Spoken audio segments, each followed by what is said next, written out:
नमस्कार विद्यार्थी मित्रांनो, MPSC मंत्रा या यूट्यूब चॅनलवर आपलं सर्वांचं स्वागत आहे। 1 मे 2022 पासून आपण एक नवीन उपक्रम सुरू केलेला आहे। ज्या काही दररोजच्या घडामोडी असतील त्याचं थोडक्यामध्ये विश्लेषण आपण कालपासून बघतोय। आज 2 मे 2022च्या घडामोडीचं थोडक्यामध्ये विश्लेषण बघूयात। कोणत्या कोणत्या परीक्षेच्या दृष्टिकोनातून घडामोडी आहेत ते आपण या व्हिडिओच्या माध्यमातून पाहूयात। तर आपली पहिली न्यूज आहे आर्थिक घडामोडीशी संबंधित भारत UAE व्यापार करारास संबंधित ही न्यूज आहे। भारत UAE सर्वसमावेशक आर्थिक व्यापार करार जो आहे तो नुकताच लागू झालेला आहे 1 मे 2022 पासून। म्हणजे हा करार कधी झाला होता? 18 फेब्रुवारी 2022 ला दोन्ही देशांनी स्वाक्षरी केलेली होती। भारत आणि UAE म्हणजेच काय? संयुक्त अरब अमिराती। संयुक्त अरब अमिराती, ठीक आहे। हा पश्चिम आशियातील देश आहे, अरब कंट्री आहे ही UAE। त्याच्यासोबत 18 फेब्रुवारी 2022 ला स्वाक्षरी झाली होती करारावरती आणि कालपासून म्हणजेच 1 मे 2022 पासून हा करार लागू झाला। कापड, शेती, सुकामेवा, रत्ने, दागिने यांच्या निर्यातदारांना UAE मध्ये शुल्कमुक्त प्रवेश मिळणार आहे। म्हणजे या करारानुसार जे काही भारताचे उत्पादन असतील, कापड उत्पादन असेल, शेती असेल, सुकामेवा असेल, रत्ने दागिने असतील, यांना त्या ठिकाणी UAE मध्ये एक्साइज ड्युटी लागणार नाही। शुल्कमुक्त त्या ठिकाणी प्रवेश दिला जाईल या करारानुसार। आणि या कराराचं जे काही उद्दिष्ट आहे, सध्या जे 60 अब्ज डॉलर झालं या ठिकाणी 60 अब्ज डॉलर जो द्विपक्षीय भागीदार आहे, दोन्ही देशांमधला जो व्यापार आहे 60 अब्ज डॉलरचा, तो 100 अब्ज डॉलर्स पर्यंत पोहोचवणे हे या कराराचं उद्दिष्ट आहे। 2019 आणि 20 या आर्थिक वर्षामध्ये भारत आणि UAEचा द्विपक्षीय व्यापार 60 अब्ज डॉलर्स होता, ठीक आहे। तो 100 अब्ज डॉलर्सवर नेणे या करारामागचा त्या ठिकाणी उद्दिष्ट आहे। विशेष म्हणजे भारताचा तिसरा सर्वात मोठा व्यापार भागीदार आहे, ठीक आहे। UAE हा तिसरा सर्वात मोठा व्यापार भागीदार आहे। त्याच्यानंतर भारतात FDI गुंतवणुकीचा विचार केला तर 8वा सर्वात मोठा गुंतवणूकदार देश आहे UAE। पहिला कोणता आहे? सिंगापूर। सिंगापूरमधून भारतामध्ये मोठ्या प्रमाणात FDI गुंतवणूक होते। त्यानंतर अमेरिकेतून होते। FDIच्या गुंतवणुकी बाबतीत विचार केला तर UAE 8वा सर्वात मोठा भागीदार आहे, FDI भागीदार। आणि व्यापाराचा जर विचार केला तर तिसरा सर्वात मोठा व्यापार भागीदार देश आहे भारताचा। भारताने या ठिकाणी लक्षात ठेवा की 18 फेब्रुवारी 2022 ला हा करार झाला होता आणि 1 मे 2022 ला हा करार लागू झाला। कराराचं नाव काय आहे? सर्वसमावेशक आर्थिक भागीदारी करार किंवा त्यालाच कॉम्प्रिहेन्सिव्ह इकॉनॉमिक पार्टनरशिप ॲग्रीमेंट असं सुद्धा म्हटलं जातं। 60 अब्ज डॉलर्स सध्या जे व्यापार भागीदारी आहे ती 100 अब्ज डॉलर्स पर्यंत नेणं ह्या कराराचं उद्दिष्ट आहे, ठीक आहे। ठीक आहे, पुढची न्यूज आहे आपली बोडो साहित्य संमेलनाशी संबंधित। आता हे का तर चर्चेत आहे तर रामनाथ कोविंद हे समारोप सत्राला संबोधित करणार आहेत बोडो साहित्य संमेलनाला। 4 मे रोजी याचं शेवटचं दिवस असणार आहे साहित्य संमेलनाचं। त्याला समारोप सत्राला रामनाथ कोविंद जे भारताचे राष्ट्रपती आहेत ते संबोधित करणार आहेत। ईशान्य भागातील प्रादेशिक भाषा साहित्य संमेलनात सहभागी होणारे ते पहिले राष्ट्रपती ठरलेले आहेत। त्याच्यामुळे ती ही न्यूज त्या ठिकाणी महत्त्वाची ठरते। बोडो साहित्य संमेलन कोणत्या ठिकाणी होणार? ते आसाममधलं साहित्य संमेलन आहे, ठीक आहे। आसाममधलं साहित्य संमेलन आहे, त्यामध्ये सहभागी होणारे राष्ट्रपती रामनाथ कोविंद हे पहिले भारतीय ठरणार आहेत। 4 मे 2022 रोजी आसाममधील तामुलपूर येथे बोडो साहित्य सभेच्या 61व्या वार्षिक साहित्य संमेलनामध्ये ते सहभागी होणार आहेत। आसाम साहित्य सभेच्या प्रेरणेने बोडो साहित्य सभेची स्थापना 1952 ला झाली। हे बाकीच्या गोष्टी लक्षात ठेवण्यापेक्षा फक्त हे एवढं लक्षात ठेवा की कोणत्या राज्यामध्ये झालेल्या साहित्य संमेलनामध्ये राष्ट्रपती रामनाथ कोविंद सहभागी झाले होते आणि ते पहिलेच राष्ट्रपती ठरलेले आहेत। बोडो साहित्य संमेलन, ठीक आहे।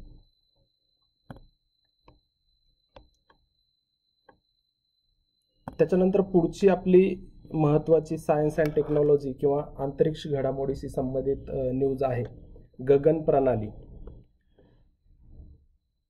गगन प्रणाली सध्या चर्चेत का आहे तर या प्रणालीचा वापर करणारी इंडिगो ही देशातील पहिली कंपनी ठरलेली आहे। इंडिगो एअरलाइन्स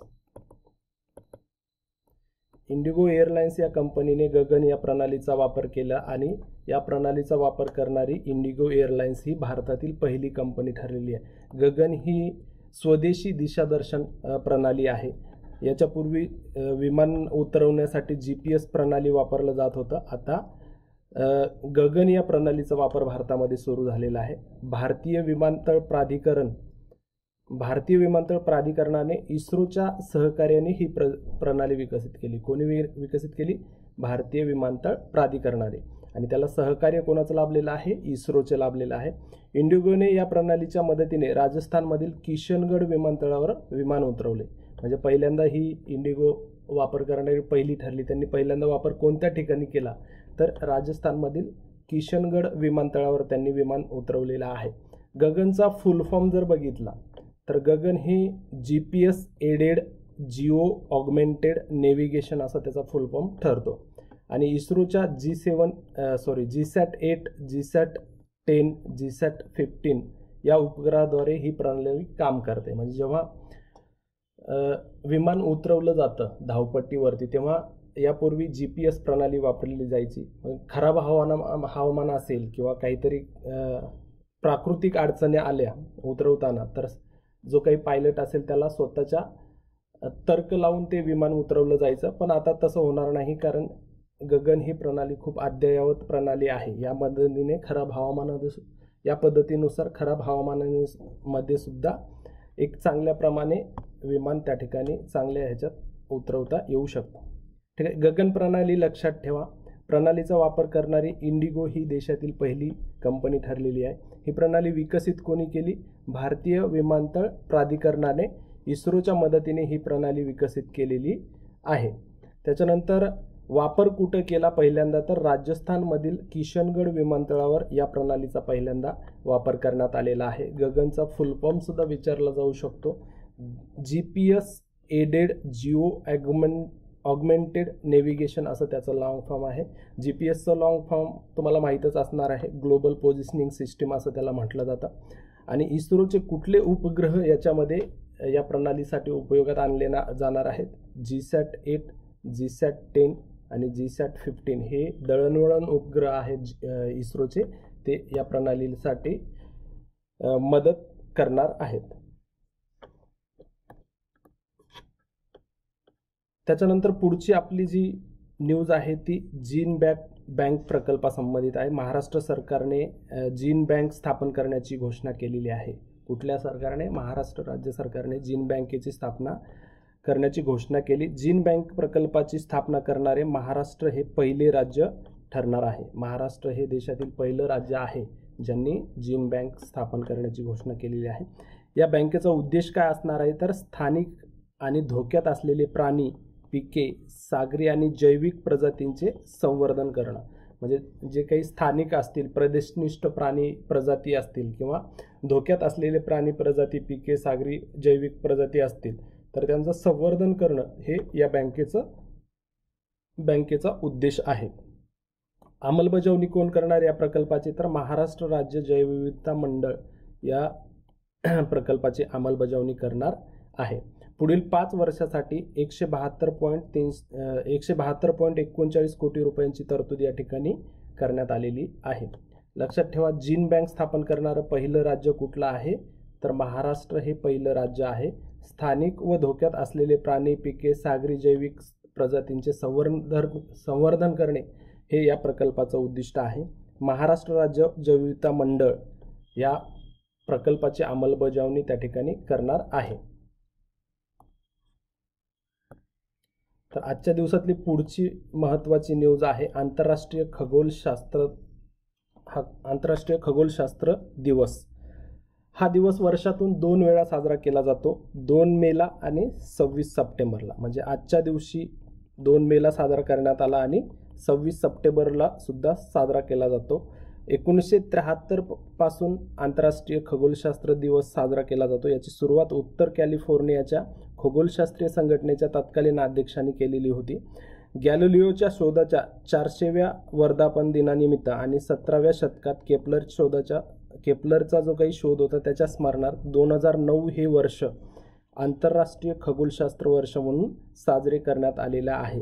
त्याच्यानंतर 1609 मध्ये गॅलिलिओने पहिल्यांदा चंद्रावरचे जे काही क्रेटर असतात, खड्डे असतात आणि पर्वते शोधलेली होती गॅलिलिओने.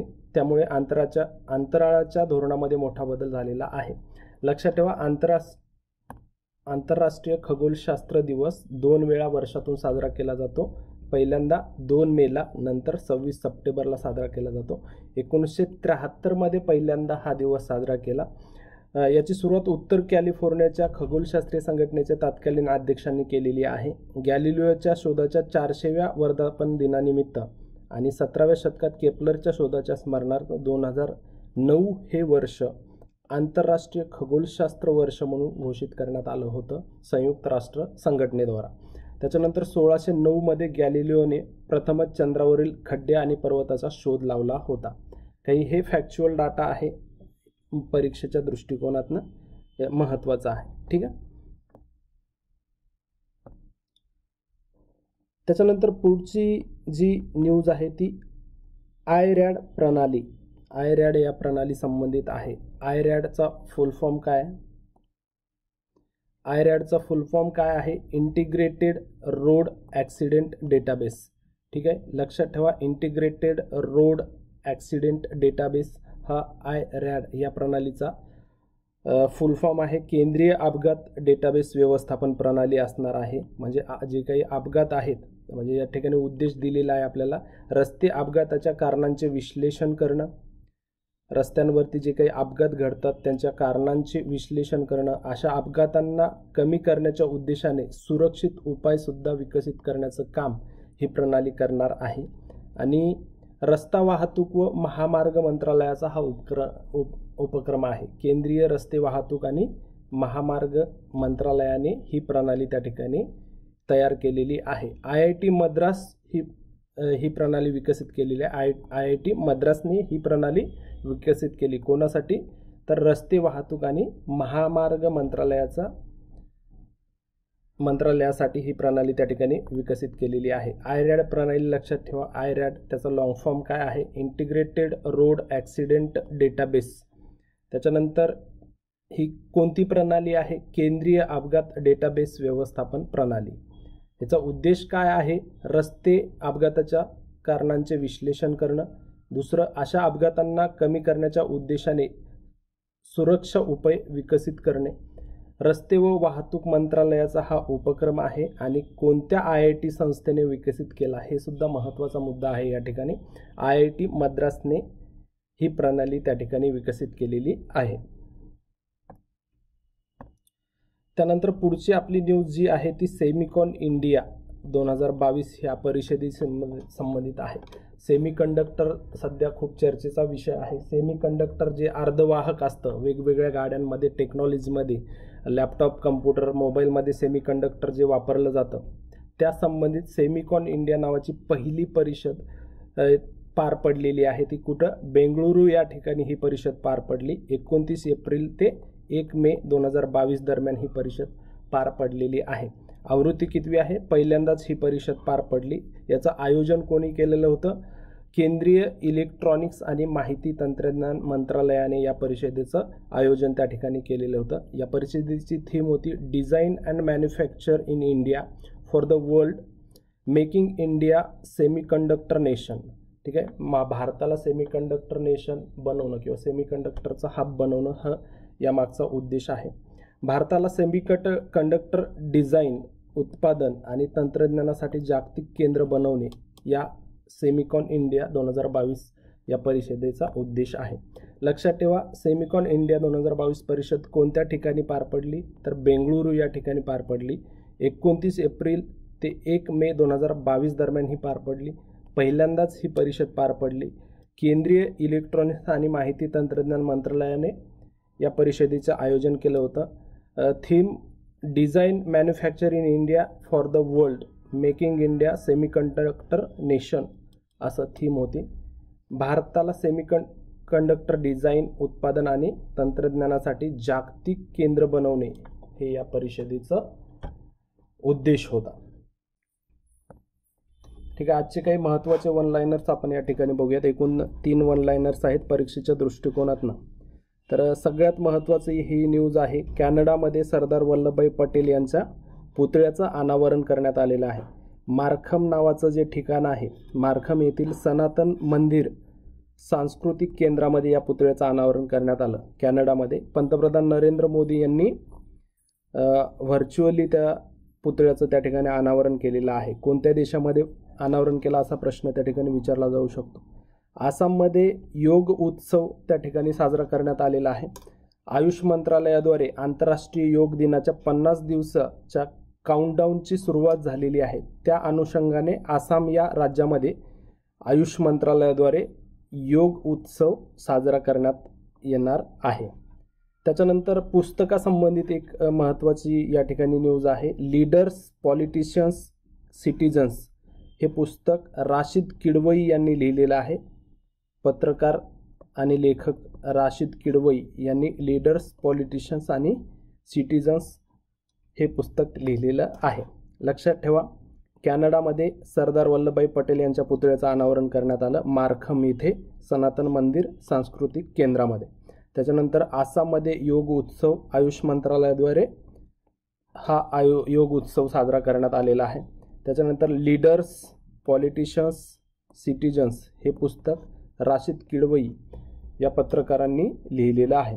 अशा प्रकारे हे 2 मे 2022 रोजीच्या एकूण आपण घडामोडी पाहिलेल्या आहेत.